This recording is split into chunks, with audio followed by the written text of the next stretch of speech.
In the design process, many page styles need to be reused. If we want to save and apply page styles, we can do this through the page style settings.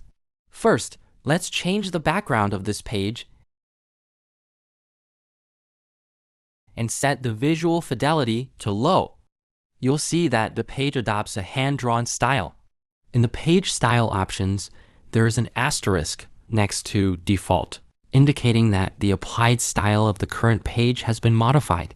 Click the button next to the radio button and in the drop-down list, select Clear Overrides to remove the changes.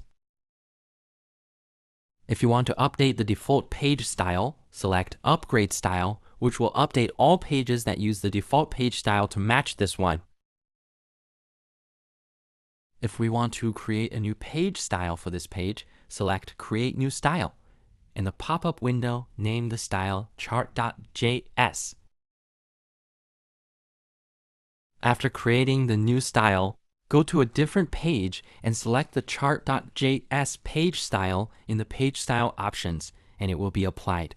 You will see that the page's background and style have changed accordingly. If we want to change the style of all pages, we can set all page styles to default and then update it.